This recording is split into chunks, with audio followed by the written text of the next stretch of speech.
Huh? Huh? Huh? Fucking rubber tussie. I don't know how this shit got me.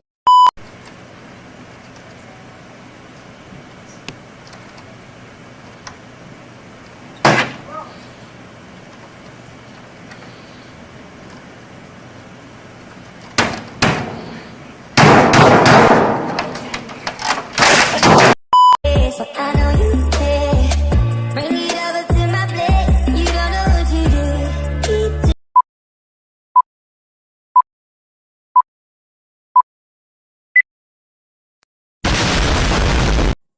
Assalamualaikum warahmatullahi wabarakatuh. Selamat pagi, salam sejahtera untuk kita semua. Sebelumnya, izin perkenalkan diri. Nama saya Tio Alhiando dari kelas L semester 3 NPM 2211010399 Prodi Pendidikan Agama Islam Fakultas Tarbiyah dan Keguruan. Langsung saja. Yang pertama, saya akan menjelaskan tentang pengertian tasawuf. Menurut beberapa ahli, tasawuf itu dibagi dengan berbagai macam pengertian. Secara etimologi dibagi menjadi 6. Yang pertama, tasawuf berasal dari istilah yang dikonotasikan dengan ahlus sufah, yang berarti sekelompok orang pada masa Rasulullah yang hidupnya diisi dengan banyak berdiam di serambi-serambi masjid, dan mereka mengabdikan hidupnya untuk beribadah kepada Allah Subhanahu wa taala. Kedua, tasawuf berasal dari kata sofa. Kata sofa ini berbentuk fi'il mabni majul sehingga menjadi isim mulhaq dengan huruf ya nisbah yang berarti nama bagi orang-orang yang bersih dan suci. Maksudnya orang yang mensucikan dirinya di hadapan Tuhannya. Ketiga, tasawuf berasal dari kata sof yang berarti barisan sholat. Karena orang kuat dan suci biasanya sholat dengan memilih sof garis atau yang ada di depan jamaah. Yang keempat, dinisabahkan dengan arti Greek atau Yunani, yaitu saufi. Istilah ini menyamakan maknanya dengan kata hikmah, yang berarti kebijaksanaan. Yang kelima, istilah tasawuf ada yang mengatakan berasal dari kata sufana, yakni nama kayu yang bertahan tumbuh di padang pasir. Yang keenam, berasal dari kata suf yang berarti bulu domba atau wol.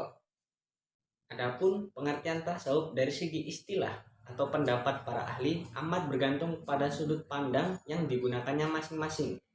Selama ini ada 3 sudut pandang yang digunakan para ahli untuk mendefinisikan tasawuf, yaitu sudut pandang manusia sebagai makhluk terbatas. Yang kedua, manusia sebagai makhluk yang harus berjuang. Yang ketiga, manusia sebagai makhluk yang bertuhan atau soleh.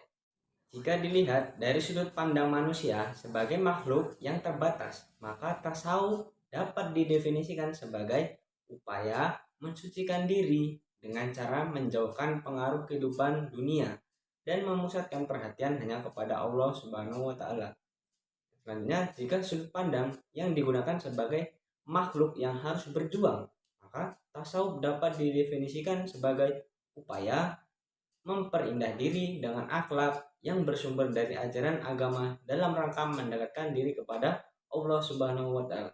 Dan jika sudut pandang yang digunakan sebagai makhluk yang bertuhan atau soleh, maka tasawuf dapat didefinisikan sebagai kesadaran atau fitrah atau ketuhanan yang dapat mengarahkan jiwa agar tertuju kepada kegiatan-kegiatan yang dapat menghubungkan manusia dengan Tuhannya.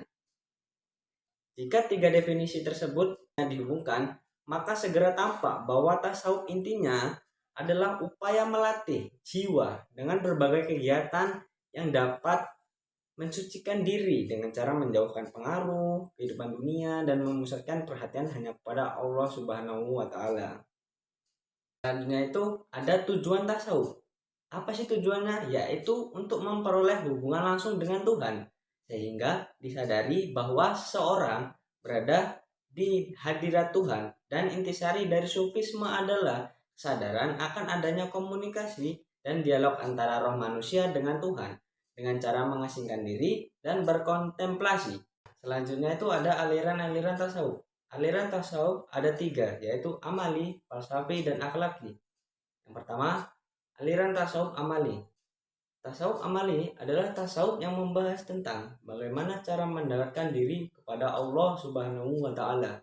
Tasawuf amali adalah seperti yang dipraktekkan dalam kelompok tarekat, di mana dalam kelompok ini terdapat sejumlah sufi yang menghadap bimbingan dan petunjuk dari seorang guru tentang bacaan dan amalan yang harus ditempuh oleh seorang sufi dalam mencapai kesempurnaan rohani agar dapat berhubung langsung dengan Allah Subhanahu wa taala.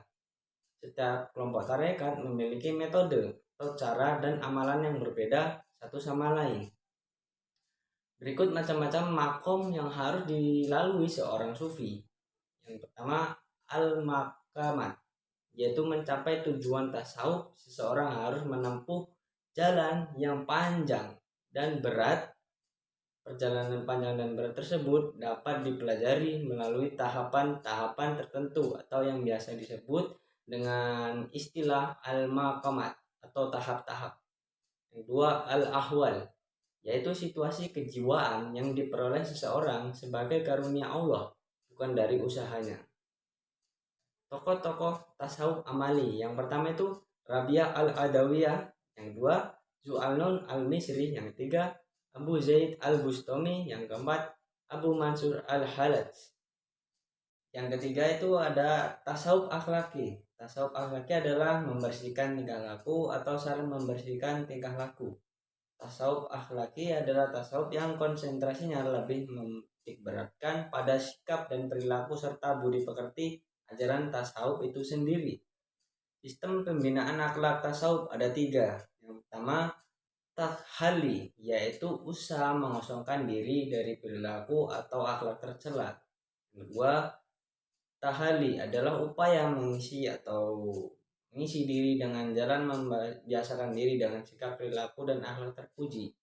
Yang ketiga, tajalli, untuk pemantapan dan pendalaman materi yang telah dilalui pada fase sebelumnya. Karakteristik tasawuf akhlaki, yang pertama melandaskan diri pada Al-Quran dan Al-Sunnah. Yang kedua, kesinambungan antara hakikat dengan syariat. Yang ketiga, lebih bersifat mengajarkan dualisme dalam hubungan antara Tuhan dan manusia. Yang keempat, lebih mengonsentrasikan pada soal pembinaan pendidikan akhlak dan pengobatan jiwa.